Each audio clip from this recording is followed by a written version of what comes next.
Allez, vas-y. Bonjour à toutes et à tous. Merci de vous connecter à la conférence de presse des résultats semestriels 2024 d'AXA. Comme vous avez pu le voir hier, nous avons également communiqué sur deux opérations que Thomas Buberl, Frédéric de Courtois et Alban de Maynel vont vous présenter dans cette conférence de presse qui sera évidemment suivie d'un échange et de questions-réponses avec les trois intervenants. Je passe la parole maintenant à Frédéric de Courtois. Ah, pardon, Thomas Buberl, pardon. Merci Ziad, bonjour à toutes et à tous. Comme Ziad l'a dit, nous sommes ravis avec Frédéric de Courtois et Alban de Maynel de vous présenter les résultats semestriels d'AXA et de pouvoir bien sûr après échanger avec vous aujourd'hui. On commence avec les résultats semestriels. Alors ce semestre 24 est le premier semestre de notre nouveau plan stratégique Unlock the Future. Et vous avez vu pour les 6 premiers mois de l'année, AXA a réalisé une performance historique. Nos excellents résultats démontrent la réussite de nos stratégiques, de notre stratégie et de nos choix stratégiques au cours des derniers 8 ans, notamment grâce au recentrage effectué sur nos marchés clés et au rééquilibrage de notre activité sur notre métier cœur, le métier de l'assureur. C'est aussi le reflet de la solidité de notre modèle, de la vitalité de nos réseaux de distribution et de l'engagement de nos collaborateurs. Et j'aimerais prendre aussi l'opportunité de les saluer et de les remercier parce que tous ces résultats-là, c'est le fruit de notre engagement de nos collaborateurs et de nos agents qui ont tout fait pour leurs clients. Nos primes, vous avez vu, ont progressé de 7%. À 59,9 milliards d'euros. Ça démontre une forte dynamique de croissance dans l'ensemble de nos lignes de métier et dans l'ensemble de nos géographies. Et ça fait longtemps qu'on n'a pas vu une telle progression de notre chiffre d'affaires. Le résultat opérationnel est en augmentation de 4% à 4,2 milliards d'euros. C'est la preuve de notre excellence technique, mais aussi excellence opérationnelle. Et c'est aussi le témoignage de la très bonne rentabilité technique de nos métiers et de nos géographies. L'écart que vous voyez entre la rentabilité de nos opérations et notre résultat opérationnel s'explique par des investissements réalisés en cette première année de notre plan stratégique, notamment en technologie et sur des initiatives de croissance. Bien sûr, il faut investir pour avoir de la croissance, il faut le faire au début du plan. Le résultat opérationnel par action est en forte croissance de 4%. Nous sommes par cela en bonne voie pour atteindre notre fourchette cible au second semestre. Un autre point très important, c'est notre ratio de solvabilité 2 qui atteint 227%, stable par rapport au premier semestre 2023, mais établi sur un très bon niveau. Je vais maintenant aller un peu plus dans le détail de la très bonne performance de nos lignes de métier. Comme vous voyez sur le slide, toutes nos lignes de métier ont connu une bonne croissance organique et sont rentables. Nos primes, en forte hausse, ont été portées par l'ensemble de nos lignes de métier. Elles affichent d'excellentes performances et j'aimerais vous donner quelques exemples. L'activité dommages est en hausse de 7% à 32,5 milliards d'euros et ça a bénéficié d'une bonne dynamique tarifaire, mais également des volumes plus élevés. Cette augmentation a été portée aussi par l'assurance entreprise que particulier et également par AXA XL Réassurance.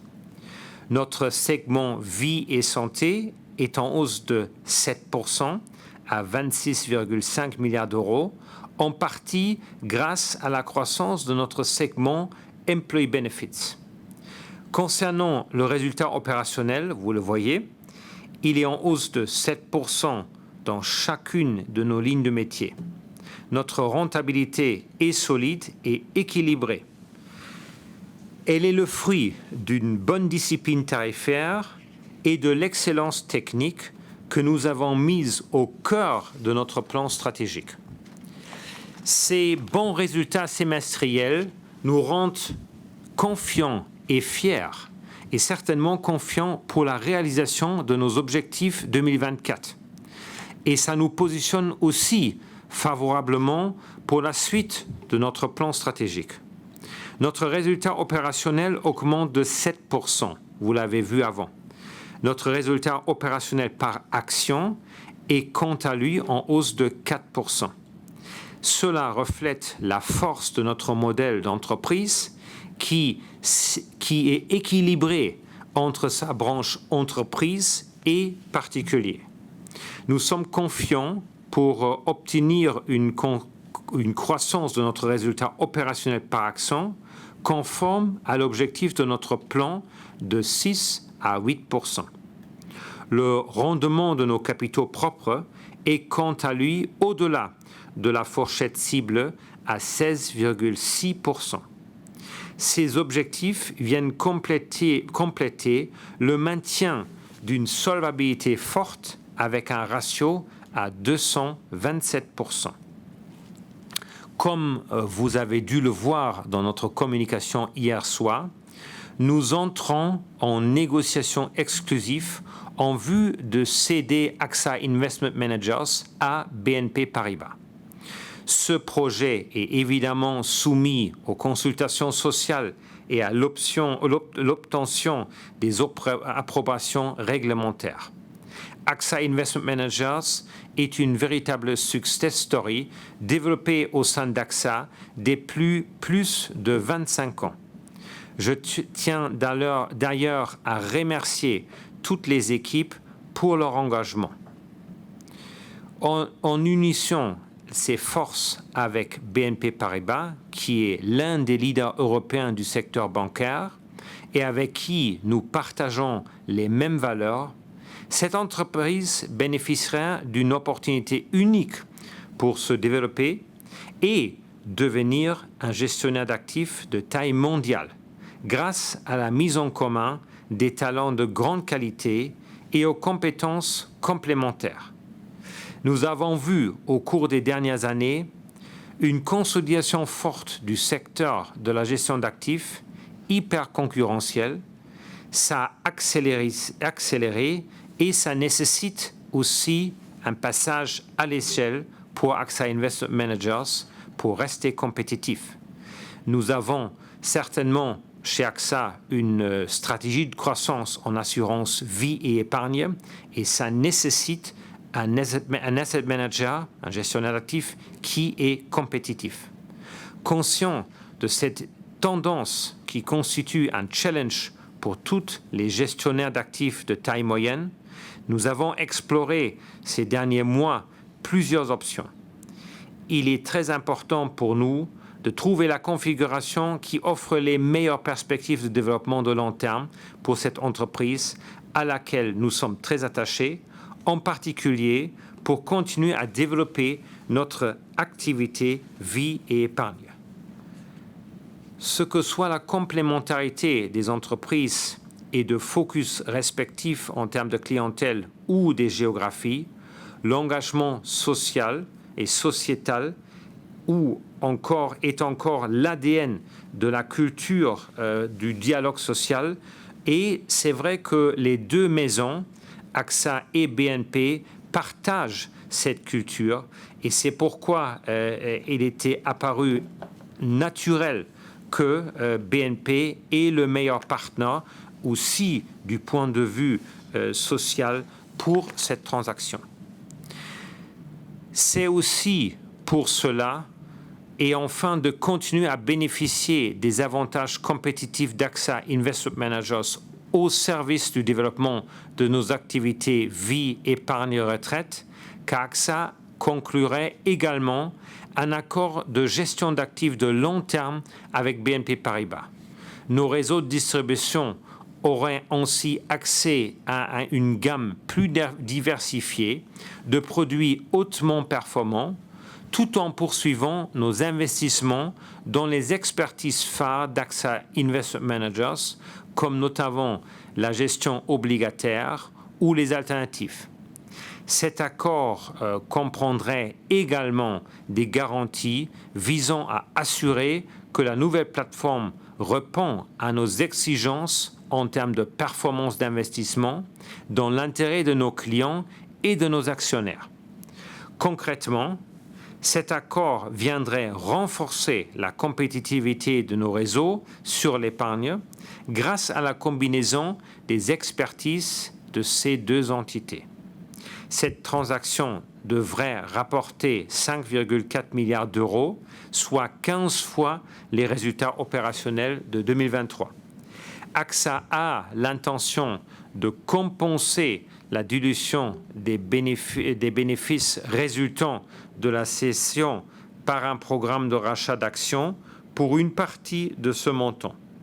En cohérence avec sa stratégie, ces ressources permettront également au groupe de poursuivre le redéploiement d'investissements sur nos activités assurantielles. D'ailleurs, nous annonçons aussi l'acquisition du groupe italien Nobis pour un montant d'environ 500 millions d'euros. Cette acquisition est stratégique parce qu'elle renforce la position d'AXA Italie à la 4e place sur le marché dommages italien. L'acquisition permettrait aussi de diversifier davantage nos canaux de distribution grâce à des accords de long terme avec les concessionnaires automobiles du réseau Nobis. L'acquisition de Nobis vient compléter les 4 dernières acquisitions réalisées depuis 2022. Avec Nobis, cela représentera près de 2 milliards d'euros d'investissement sur les 2 dernières années, avec le même objectif: continuer à nous recentrer sur notre cœur de métier, l'assurance. Notre plan stratégique Unlock the Future est un plan de déploiement et d'investissement et nous le démontrons. Je laisse maintenant la parole à Frédéric de Courtois qui va vous présenter le détail de nos lignes de métier. Merci Thomas, bonjour à tous. Bon, tout d'abord, pour vous reconfirmer que ce sont d'excellents résultats, et j'aimerais commenter les résultats relatifs aux 2 premiers piliers de notre plan stratégique pour toutes nos lignes de métier. Donc vous vous souvenez que les 2 premiers piliers étaient d'une part la croissance organique et d'autre part l'excellence technique. Donc si je regarde d'abord la croissance organique, donc comme l'a dit Thomas, de façon générale, donc une forte croissance organique à 7%, pour l'assurance dommage, mais également pour les autres lignes de métier. Et vous vous souvenez qu'on avait donné une indication lors de la publication de notre plan qui était une croissance de 5% par an, donc des primes pendant la durée du plan. Donc on est un peu au-delà de notre plan. Alors d'où vient cette croissance organique? D'abord, c'est une croissance organique dans toutes les lignes de métier, comme je l'ai dit, et je vais commenter d'abord l'augmentation en assurance dommage. Et en assurance dommage, la croissance vient aussi bien des lignes entreprises que de la réassurance, que des lignes de particuliers. Alors dans les lignes entreprises, cette croissance vient environ pour moitié de l'augmentation des volumes, donc de l'augmentation du nombre de clients, pour le dire, et la moitié vient de l'augmentation des prix. Et ça, c'est vrai de façon générale. Et on voit à la fois un bon momentum pour AXA XL et un bon momentum pour nos activités mid-market et PME en Europe. Pour l'assurance de particuliers, donc en croissance, comme vous voyez, de 6%, l'ensemble de cette augmentation est lié à l'augmentation des prix et non pas du portefeuille. C'est lié au fait que après un second semestre 2023, vous savez que la profitabilité s'était détériorée sur les marchés anglais et allemands. On a pris des mesures fortes sur ces marchés, donc d'augmentation des prix. Et pour compenser l'inflation. Et c'est ce que vous voyez, donc c'est ce que vous voyez aujourd'hui, c'est donc une augmentation forte des prix, en particulier en Allemagne et en Angleterre, ce qui explique cette augmentation des primes de 6%. Si je passe maintenant à l'excellence technique côté assurance dommage, on est tout à fait en phase avec notre plan de marche. Vous voyez que notre ratio combiné, donc qui mesure donc les sinistres et nos sinistres et nos dépenses par rapport à nos primes, est très bon et même en légère amélioration par rapport au premier semestre 2023.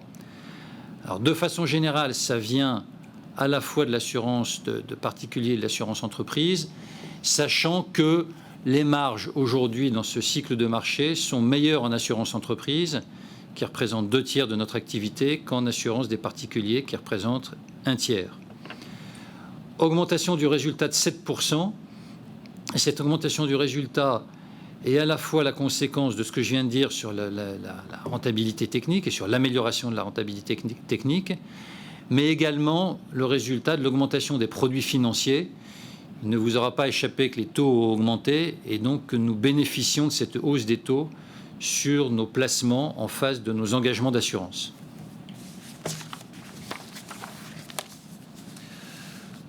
Je reviens à la croissance organique, donc pour les lignes de business vie et santé. Vous voyez que pour les lignes de business vie et santé, l'augmentation des primes est également de 7%, avec, pour l'assurance vie, des cash flows qui sont en ligne avec nos priorités, donc des cash flows importants en prévoyance et en assurance santé, et globalement, les cash flows sont légèrement positifs. Bon, l'assurance vie, tout d'abord, est une priorité stratégique pour le groupe AXA, et nous pensons que nous pouvons faire encore mieux que ce que nous faisons aujourd'hui. Et nous travaillons en ce moment sur un plan d'accélération pour l'assurance vie, avec un focus en particulier sur la prévoyance et la retraite, mais donc priorité stratégique pour le groupe. L'assurance santé, qui est également une priorité stratégique pour le groupe, on l'analyse en deux segments. Donc d'une part, le segment qu'on appelle en anglais l'employé bénéfice, donc la couverture des employés des entreprises, et c'est un marché qui est important pour nous. Et là, la forte croissance de l'employé bénéfice, donc de l'ordre de 9%, vient à la fois d'effet volume et d'effet prix. On note une forte demande de la part des entreprises et des employés des entreprises dans un monde, entre guillemets, post-Covid, pour avoir plus de garanties de prévoyance et plus de garanties santé. En assurance individuelle, donc en assurance santé individuelle, qui est l'autre activité importante que nous avons, donc la croissance vient essentiellement de l'effet prix, dans un contexte, et on en avait largement parlé en 2023, où nous avons souffert en assurance santé en Angleterre, liées aux difficultés du NHS. Donc nous avons beaucoup travaillé sur ce sujet et on est tout à fait sur la bonne voie. Donc la rentabilité s'est redressée dans un marché qui a arrêté de se détériorer. Donc vous savez que l'assurance santé en Angleterre, pour nous, c'est un marché important puisqu'on est le deuxième assureur santé en Angleterre avec 30% de part de marché. Donc c'est un marché extrêmement important qui a beaucoup de potentiel et nous sommes positifs sur ce marché et sur le redressement de l'activité en Angleterre. Pour parler un moment donc des résultats, donc vous voyez que les résultats en assurance vie et santé progressent également de 7%. Donc le résultat progresse à la fois en assurance vie et de façon encore plus forte en assurance santé. En assurance santé, c'est largement lié à ce que je viens de dire, c'est-à-dire un redressement de l'activité en Angleterre et une bonne rentabilité de nos autres activités santé, que ce soit en Europe, en Amérique du Sud ou en Asie. Dernier élément, AXA IM, dont Thomas a largement parlé. Donc, bonne performance d'AXA IM au premier semestre. Donc, d'une part, avec une augmentation des encours que vous voyez ici de 2%, qui est à la fois due à des cash flows favorables et un effet marché favorable. et, comme vous le voyez sur la droite, une bonne croissance des résultats, donc de 8%, qui, elle, est liée à la fois à l'augmentation des revenus, mais également à une discipline sur les coûts, avec un ratio d'exploitation qui est en amélioration au cours du premier semestre, comme vous le voyez sur cette slide. Pour conclure, pour nous, le partenariat avec BNP est vraiment un partenariat stratégique, notamment dans le contexte où nous visons à une accélération de notre croissance en assurance vie, et nous sommes extrêmement confiants sur cette opération et sur le fait que ce sera un excellent partenariat. Merci, et je passe la parole à Alban. Bonjour à tous. Donc, sur la diapositive 17, vous avez donc le résumé des résultats que nous avons dans nos différentes lignes de métier et que Thomas et Frédéric ont déjà commenté. Mais c'est une façon d'insister sur le fait que dans l'intégralité de nos lignes de métier, nous avons eu des résultats en forte croissance entre 7 et 8%. Vous voyez que dans la partie holding, nous avons un peu augmenté nos frais. Ceci est lié aux investissements que nous souhaitons faire en technologie et dans des initiatives de croissance, parce que vous avez en tête que notre plan, c'est un plan de croissance et d'excellence technique et opérationnelle. Et donc nous investissons pour ces initiatives-là dès ce premier semestre. Notre résultat net est en hausse de 6% à 4 milliards d'euros et notre résultat opérationnel par action de 4% à 1,87 €. Je passe maintenant à la diapositive suivante qui est toujours un petit peu compliquée, mais qui présente l'évolution de notre solvabilité. Je pense que ce qu'il faut retenir de cette diapositive, c'est d'abord le fait que nous générons énormément de capital.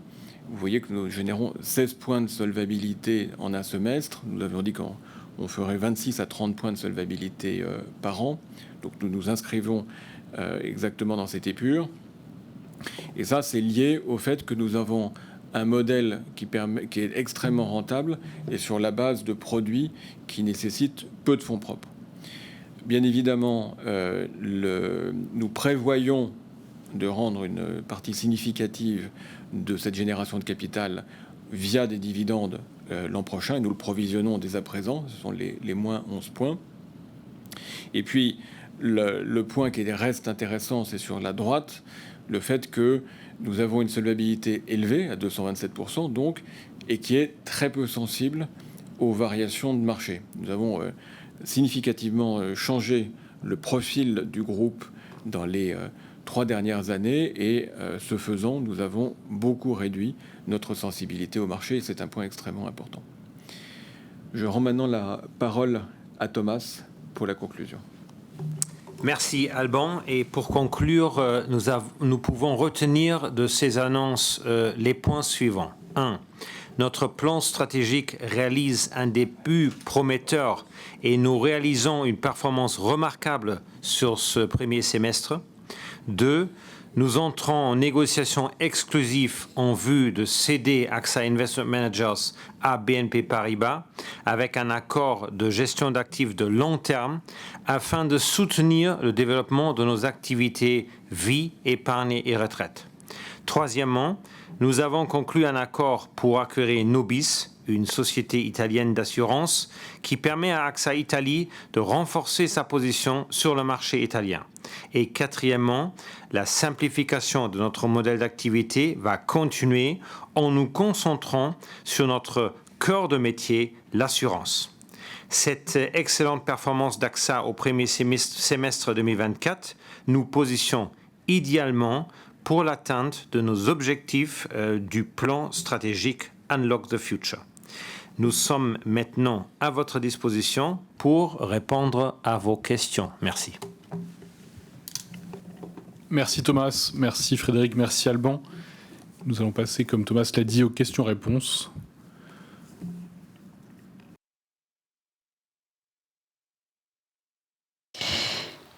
La première question est celle de Mathieu Rosemain de Reuters. Mathieu, s'il vous plaît, merci d'activer votre micro, c'est à vous. Oui, bonjour. Est-ce que vous m'entendez? Oui, on vous entend, Oui, Mathieu. très bien. Bon, bonjour. Je voulais juste voir avec vous par rapport à l'acquisition par BNP, donc d'AXA Investment Managers. Est-ce que j'ai vu une interview dans les Échos, mais je vous repose la question. Est-ce que donc cet actif a suscité beaucoup d'intérêt au-delà de BNP en Europe et aux États-Unis? Est-ce que vous pouvez détailler un peu si vous avez eu d'autres offres ou d'autres approches? Alors, comme je vous avais dit, et merci Mathieu pour votre question, comme je vous avais dit, AXA Investment Managers est une vraie success story au sein d'AXA Group parce que c'était fondé il y a à peu près 30 ans de zéro et AXA Investment Managers a créé une forte expertise dans la gestion des obligations et une forte expertise en particulier dans la gestion des alternatifs. Je vous rappelle que AXA Investment Managers est aujourd'hui le leader, par exemple, sur l'immobilier en Europe. Et ça n'a pas échappé à ses concurrents que l'entreprise marche très bien. Et évidemment, on a, des entreprises qui se sont intéressées à discuter avec nous et on a certainement fait un tour pour comprendre quelle est la meilleure solution pour un partenariat, parce que comme je vous avais dit, pour notre ambition de croissance en assurance vie et épargne, on a besoin d'une gestion d'actifs à une taille suffisante et c'est pourquoi on était obligé de trouver un partenariat et avec la solution qu'on a trouvée maintenant avec la BNP Paribas sur la question de création d'un gestionnaire d'actifs européen qui a la bonne taille, c'est la solution ou la meilleure solution dans toutes les discussions et analyses qu'on a faites.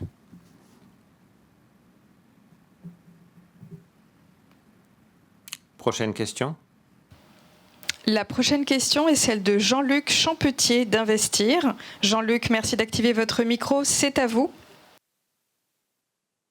Oui, bonjour messieurs. J'aurais plusieurs questions. La première, je voudrais être sûr d'avoir bien compris, AXA IM, les actifs sous gestion inclus ou pas les capitaux gérés pour les assurés, pour les fonds propres d'AXA. Vous pouvez préciser ce périmètre.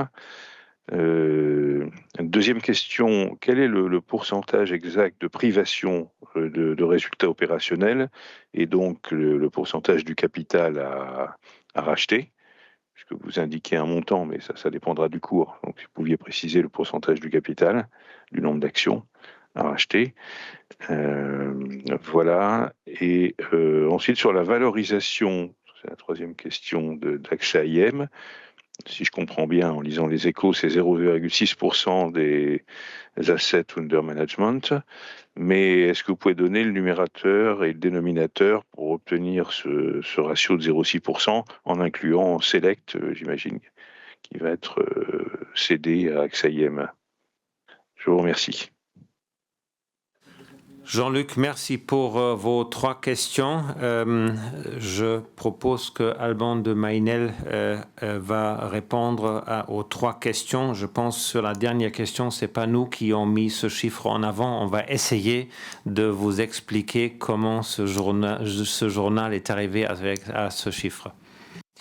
Bonjour Jean-Luc, merci pour vos questions. Alors, sur votre première question, oui, les chiffres incluent bien l'ensemble des actifs gérés pour le compte du groupe, que ce soit les actifs en face de nos fonds propres, en face de nos provisions, ou des unités de compte, qui sont dans notre bilan bien évidemment, détenues par nos clients. AXA IM représente 5% de nos résultats, et donc il faudra qu'on rachète 5% de notre capital quand on lancera l'opération, quand on aura clôturé l'opération avec AXA IM. Et je pense que les 0,6% que vous citez, c'est le ratio entre le prix que nous touchons, donc les 5,4 milliards, et les actifs gérés, donc qui sont de 860 milliards. Je me permets d'apporter un complément sur la première réponse d'Alban, qui est pour préciser que demain, la relation avec AXA IM sera identique à celle qu'on a aujourd'hui. C'est-à-dire qu'aujourd'hui, le groupe AXA décide de son allocation d'actifs, décide du design de ses produits et délègue à AXA IM donc la gestion elle-même des actifs. Mais c'est bien le groupe AXA qui décide de son allocation d'actifs, de la gestion de son bilan, de sa politique d'actifs passifs, etc. Et c'était déjà le cas avant entre le groupe AXA et AXA IM, et on avait une relation à arm's length, et ça sera la même chose demain avec BNP. Et pour compléter le complément, je préciserai que nous avons 300 personnes qui gèrent nos investissements au sein d'AXA et qui restent au sein d'AXA, et ce sont eux qui seront en relation avec AXA IM et BNP Paribas demain. Merci pour la réponse et vos deux compléments. On va passer, Jean-Luc, si vous êtes satisfait avec la réponse et les deux compléments, à la prochaine question. La prochaine question est celle d'Amélie Laurin des Échos. Amélie, merci d'activer votre micro, c'est à vous. Oui, bonjour messieurs, bonjour à tous. J'aimerais savoir s'il y a des précédents, donc des assureurs qui aussi gros que vous, qui ont décidé de céder leur gestion d'actifs. J'ai en tête des opérations plus petites, mais existe-t-il des comparables à cette opération ? Et par ailleurs, donc vous allez dédier une assez grosse enveloppe à des rachats d'actions. Pour le reliquat, vous avez parlé de croissance organique et de croissance externe. Est-ce que vous pouvez nous dire quelle est votre enveloppe pour des opérations de croissance externe avant cette opération et quel sera son montant après cette opération et quelles sont vos priorités en la matière, s'il y a des activités ou des géographies qui sont prioritaires pour vous en termes de croissance externe. Merci. Amélie, merci pour vos deux questions. Sur la première question, est-ce qu'il y a des assureurs avant nous qui ont fait la même démarche ? Oui, tout à fait. Je vous donne un exemple en Europe.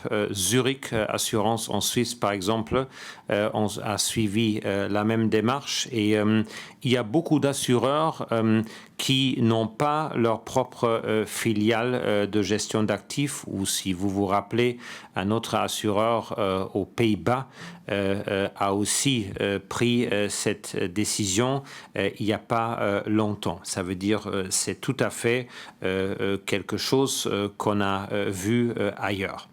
Sur la question de la croissance, alors d'abord il faut dire que la croissance organique qu'on a affichée, les 7%, est quand même une croissance très dynamique qu'on n'a pas vue depuis des années, et je suis très fier de voir que cette croissance vient de tous les métiers, cette croissance vient de toutes les géographies qui me rendent aussi très confiant que c'est une dynamique qui va continuer. Bien évidemment, vous l'avez dit, le delta entre le prix d'achat et le rachat des actions mécaniques reste positif. On n'a pas chez AXA, je veux dire, un enveloppe ou un budget d'M&A, mais il est clair qu'on a des ressources pour se renforcer dans notre métier corps, l'assurance, et se renforcer aussi dans les géographies dans lesquelles nous sommes. Vous avez vu par ailleurs un exemple avec l'acquisition de Nobis en Italie, et on va, comme je vous avais dit dans mon exposé, on a fait des acquisitions autour de 2 milliards jusqu'ici. On va continuer cette démarche pour nous renforcer. Je ne sais pas si vous m'entendez. Oui, je vous pardonnez-moi, ma question portait sur des opérations de taille comparable. Je pense que vous faites référence à NN, mais qui était beaucoup plus petit.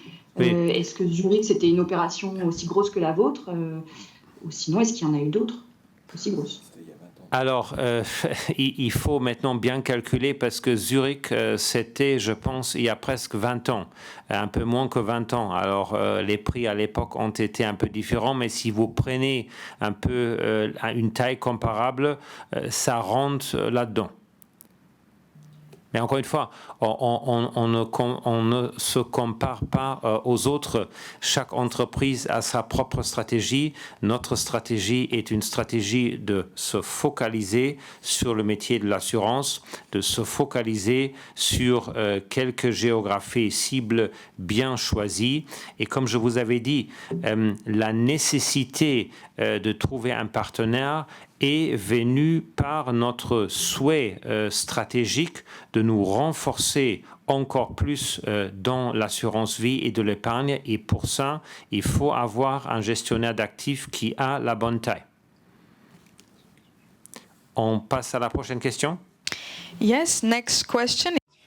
Question suivante de Herbert Fromme de Versing Showroom Moneta. Herbert, vous avez la parole.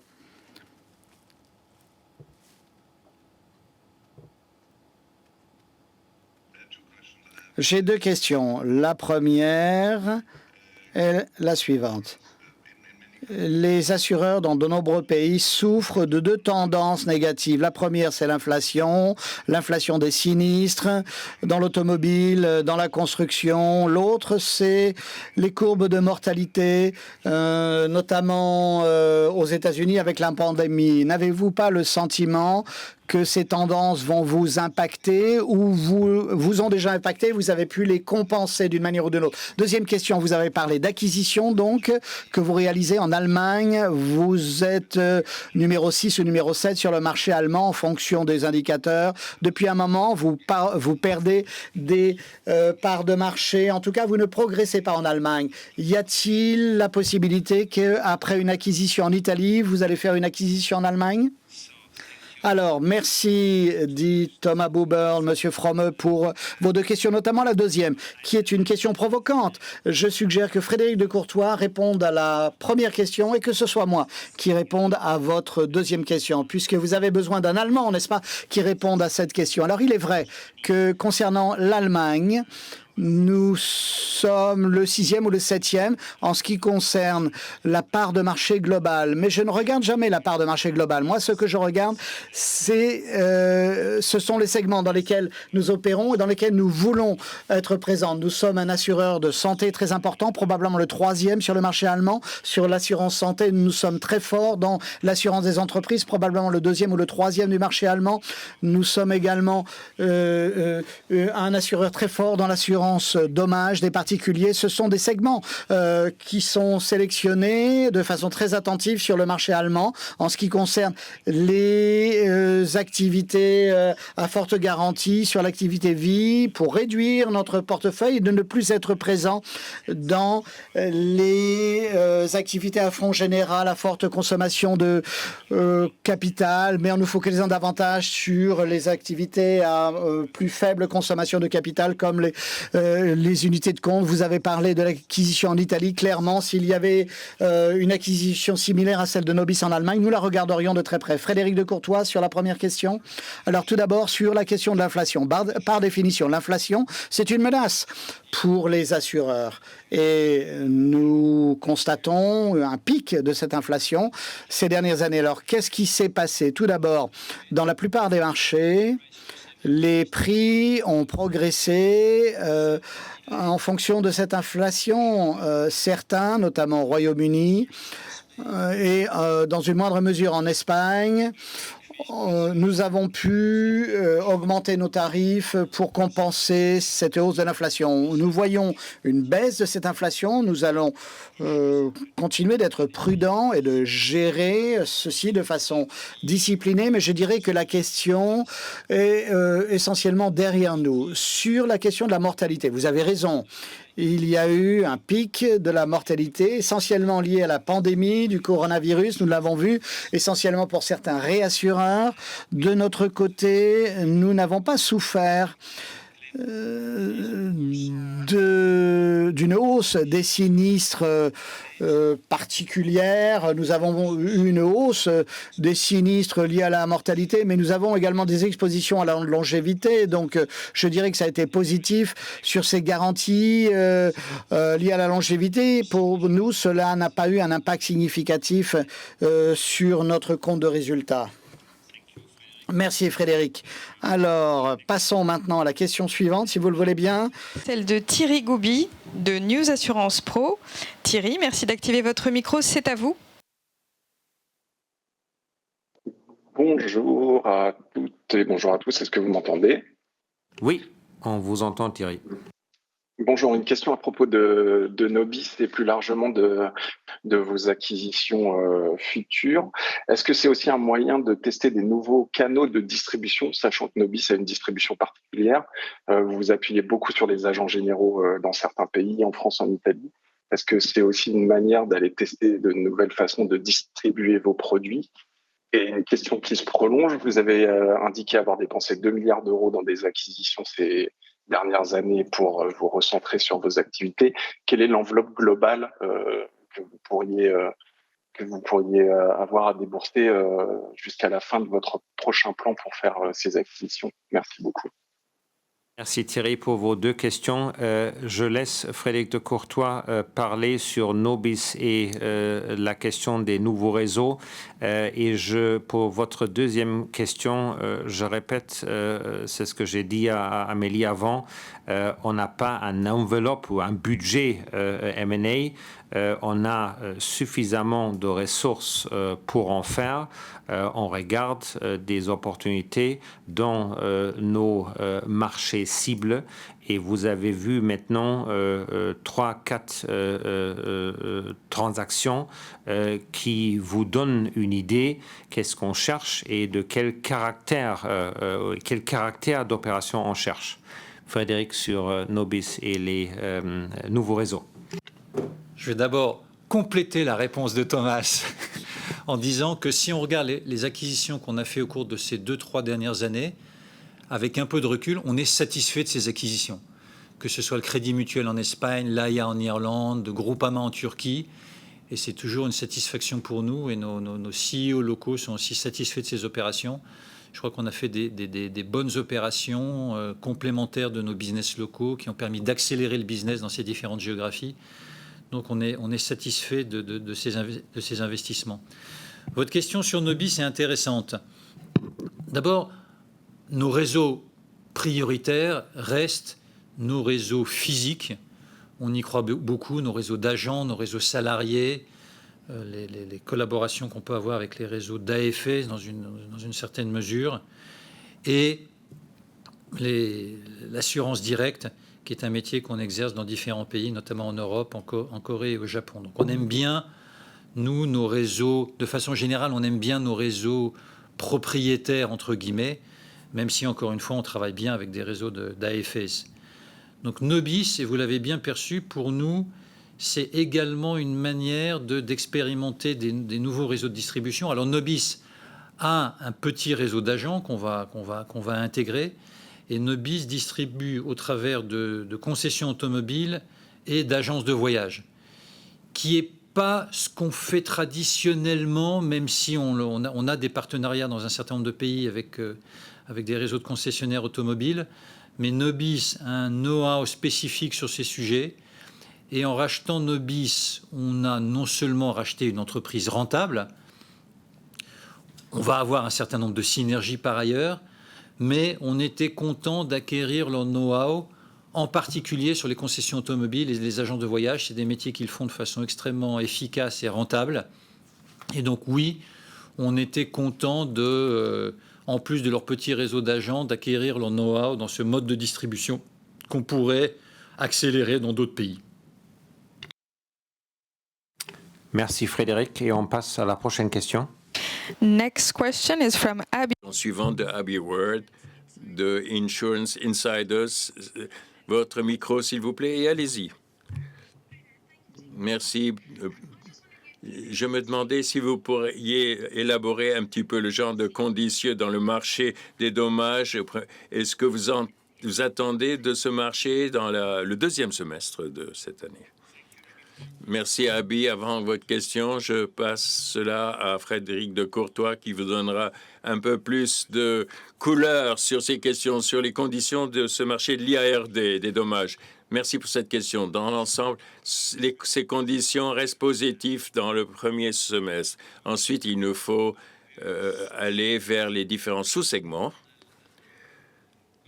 Et je commenterai trois. D'abord sur AXA XL, ce qu'on constate, c'est que les prix augmentent conformément à ce qu'on a avec l'inflation, à la suite de quoi on attend des marches stables sur le deuxième semestre de l'année.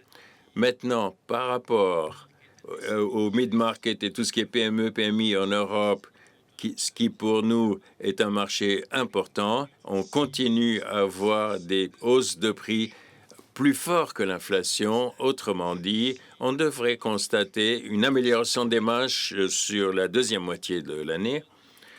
Concernant tout ce qui est l'assurance des particuliers, ça dépend de la situation d'un pays à un autre et ça varie. Dans certains marchés, il a fallu faire du rattrapage, surtout en Grande-Bretagne, dans une moindre mesure. Le marché espagnol a eu moins de rattrapage à faire. Mais si on regarde un petit peu ce qu'on a réalisé, on a augmenté la hausse des prix avant plus fort que l'inflation, avec des fortes hausses en Grande-Bretagne, et c'était bien en Espagne et c'était adéquat dans d'autres pays. À la suite de tout cela, les marges devraient continuer à s'améliorer sur la deuxième moitié de l'année. Dans l'ensemble, donc, les conditions restent très bien et on devrait voir une amélioration des marges pour nous dans l'IRD dans le deuxième semestre cette année. Merci Frédéric. Prochaine question. La prochaine question est celle d'Aline Fauvarc du Revenu. Aline, merci d'activer votre micro. C'est à vous. Voilà, le micro est activé. Merci de prendre ma question. Alors justement, je voulais revenir sur l'inflation en me demandant s'il n'y avait pas un effet de décalage entre la hausse des primes et la hausse des coûts. Et je me demandais aussi, dans votre croissance, quel était l'effet marché et l'effet, je dirais, compétition commerciale relancée, puisque vous ne nous aviez pas habitués à cette croissance-là ces derniers temps. Et ensuite, un petit clin d'œil à la situation politique française. Les rachats d'actions sont notamment dans la ligne de mire de ce qui pourrait arriver comme nouveaux impôts. Est-ce que vous avez quelque chose à dire sur ce point-là? Merci.